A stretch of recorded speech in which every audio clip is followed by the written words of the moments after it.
Isang gabi ay may ihahatid na bilanggo ang isang hukbo ng mga mersenaryo, isang opisyal na nakagawa ng katiwalian.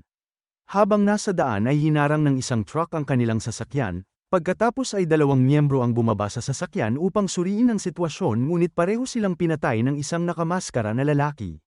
Ganon din ang sinapit ng ibang miyembro ng kasundaluhan, isa-isa silang pinatay kasama na ang huling namamahala sa pagbabantay sa bihag.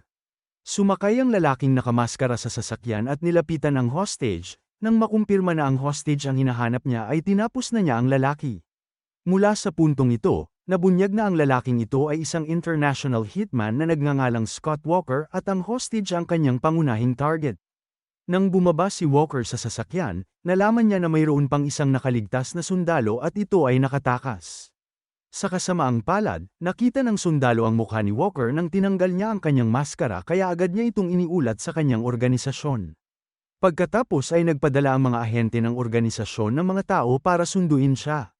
Habang nagpapatuloy ang kwento, pumunta si Walker sa reassignment center na isang espesyal na hideout para sa mga may problema na propesyonal na hitman. Dito magtatago si Walker pansamantala habang naghihintay sa proseso ng kanyang bagong pagkakakilanlan dahil sa isang saksi na nakatakas at nakakita sa kanyang mukha. Pagkatapos ay dinala si Walker ng isang lalaking nagngangalang Smith sa isang hiwalay na silid, pagkatapos ay ibinigay niya ang lahat ng mga gamit mula sa kanyang lumang pagkakakilanlan tulad ng mga ID at numero ng cellphone. Sa parehong silid ay naroroon din ang isa ring hitman, na noong mga oras na iyon ay pinapagalitan at pinagbubuhatan ng kamay ang isang opisyal ng organisasyon. Nang makita niya ang insidente, sinubukan ni Walker na ipagtanggol ang opisyal ngunit pinagbawalan siya ni Smith dahil ayaw niyang muling magkaroon ng problema si Walker. Ang proseso ng pagpapalit ng bagong pagkakakilanlan ni Walker ay nagpatuloy sa pag-scan ng istruktura ng bakas ng kanyang daliri at pagkatapos noon ay dumiretso siya sa kanyang hideout na dormitoryo. Doon ay mayroong ilang mga hitmen na nagtatago rin. Sa kanyang pagpasok sa kanyang silid, nakita niya ang dalawang babae na kinilalang sina Juliet at Elda. Pagkatapos ay lumipat ang eksena sa tatlong hitman na nagngangalang Ray, Maria, at Tom. Ang armadong grupong ito ay itinalaga ng kanilang amo na si Logan na magsagawa ng malawakang massacre upang mahuli ang isang babae. Pagbalik sa reassignment center, palihim na inilagay ni Smith ang isang envelope sa silid ni Walker. Kinalaunan ay pinuntahan ni Smith si Michelle, ang kanyang katrabaho na matagal na niyang gusto pero hanggang ngayon ay wala pa siyang lakas ng loob na sabihin ang kanyang nararamdaman. Maya-maya pag-alis ni Michelle ay dumating sa reassignment center ang grupo na pinamumunuan ni Ray, ito pala ang lugar kung saan nila isasagawa ang pagpatay. Nagawa ni Maria na patayin ng isang gwardya sa pintuan, pagkatapos ay nagsimulang pumasok ang grupo. Ang envelope na natanggap ni Walker ay naglalaman ng isang pendant na kwintas na may larawan ng isang batang babae. Ito pala ang anak ni Walker na namatay ilang dekada na ang nakalilipas. Hindi ipinaliwanag kung ano ang nangyari sa kanya, ngunit tiyak na nalungkot si Walker pagkatapos makita ang larawan ng kanyang anak na babae. Samantala, palihim na pumasok si Elda sa silid-imbakan ng dokumento pagkatapos ay kinuha niya ang ekstrang susi sa room number 39 na kwarto ni Walker. Samantala, nagawa ng grupo ni Ray na kontrolin ang security monitor room, pagkatapos ay nahak nila ang CCTV at sinabutahe ang network at sinarado ang daanan sa entrance at exit. Sa ibang lugar, hindi napansin ni Smith na nakikinig ng musika ang pagdating ng grupo ni Ray na nagsimulang pumasok sa dormitoryo. Ngunit paglabas niya sa isang silid, laking gulat niya nang matagpuan ang bangkay ng isang gwardya. Sa wakas ay napagtanto niya na may pumasok sa pasilidad kaya inactivate niya ang emergency alarm, ngunit si Walker na malungkot pa rin ay hindi pinansin ang alarma. Maya-maya pa ay pumasok na si Elda sa kwarto niya kasama si Juliet, humingi ito ng tulong sa kanya dahil pareho silang nasa panganib ngunit tumanggi si Walker dahil hindi niya sila kilala. Sumagot si Elda na isa rin siyang hitman at kilala niya si Walker gayunpaman, walang pakialam si Walker. Labis ang pagkadismaya ni Elda kaya nagmamadali siyang lumabas kasama si Juliet. Di nagtagal pagkatapos nilang umalis, isang lalaki ang pumasok sa silid at sinubukan na salakayin si Walker. Sa kabutihang palad, mabilis niyang naiwasan ang pag-atake at nagawang tapusin ang nanghihimasok. Sa wakas ay napagtanto ni Walker na hindi naligtas ang reassignment center, kaya tumungo siya sa silid ni Elda na nagawa ring mapatay ang isang lalaki. Maya-maya, dumating na ang ibang mga kalaban kaya lumabas si Elda para lumaban. Noong una ay nag-aatubili pa si Walker na tumulong, ngunit dahil hindi niya matiis na makita si Elda na nahihirapan ng mag-isa, sa wakas ay nakialam na siya.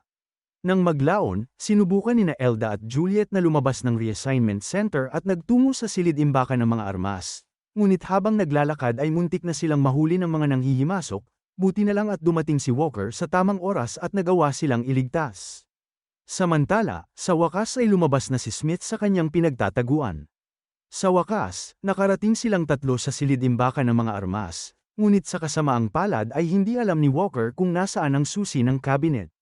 Hindi nagtagal ay dumating si Smith na mukhang natatakot at sa kabutihang palad ay nasa kanya ang susi ng cabinet ng baril. Habang pumipili sila ng kanilang mga armas, biglang may paparating na mga nanghihimasok sa kwarto at nang makapasok na silang lahat ay hindi na iwasan na magkaroon ng kaguluhan. Mabuti na lang at nagawang talunin nina Elda at Walker ang kanilang mga kalaban gayunpaman, sa kasamaang palad ay namatay si Smith sa laban at si Walker ay nasugatan ng husto. Pagkatapos ay pumunta silang lahat sa medical room, doon ay tinanong ni Walker si Elda kung ano ang eksaktong nangyari.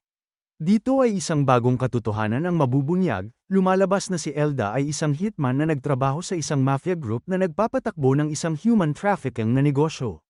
Noong una ay ibebenta dapat si Juliet kasama ng iba pang mga hostage, ngunit ang boss ni Elda na si Logan ay naakit sa kagandahan ni Juliet at nagpasya na gawin siyang kabit hanggang sa mabuntis siya ni Logan. Para mapaikli ang kwento, may tao na gustong bilhin si Juliet at ang kanyang sanggol sa napakataas na presyo at si Logan na pagod na kay Juliet ay natukso sa alok.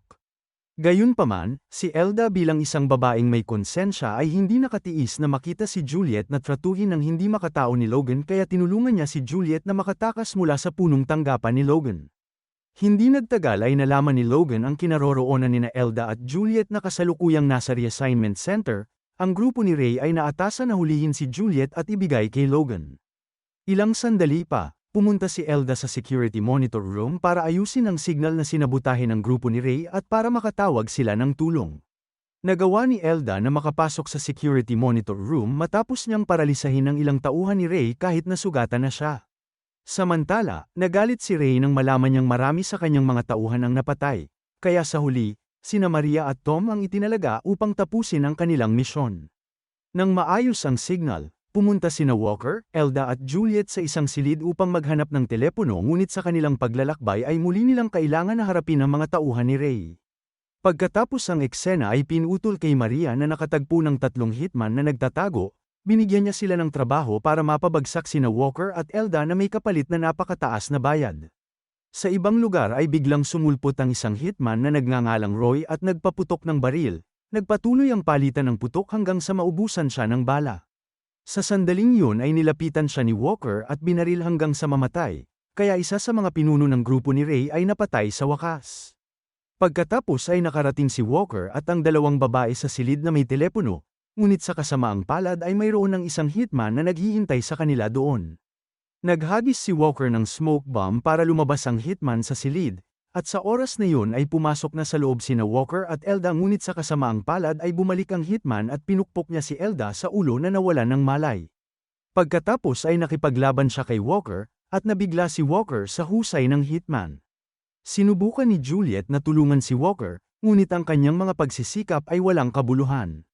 Si Elda na bumalik ang katinoan ay sinalakay ang hitman, at sa gitna ng kanilang laban ay tumayo si Walker at binugbog ang hitman hanggang sa mamatay. Pagkatapos noon, nakipag-ugnayan si Walker sa organisasyon upang magpadala sa kanila ng tulong sa lalong madaling panahon. Sayang nga lang at wala na silang armas dahil ang silid-imbakan ng armas ay nasa tapat ng gusali at ang headquarters ay napapaligiran pa ng grupo ni Ray na baka biglang umatake. Dahil walang mapagpipilian, kinailangan nilang tatlo na bumalik sa imbakan ng mga armas. Pagdating nila sa imbakan ng mga armas, ang kwarto pala ay binabantayan ng isang hitman na nagngangalang Rocky. Sinadya ni Walker na akitin si Rocky sa ibang lugar, upang makapasok ang dalawang babae sa imbakan ng walang hadlang. Gayunpaman, sa kalagitnaan ng kanilang paglalakbay, pinigilan sila ng isa pang hitman na nagngangalang Ryan.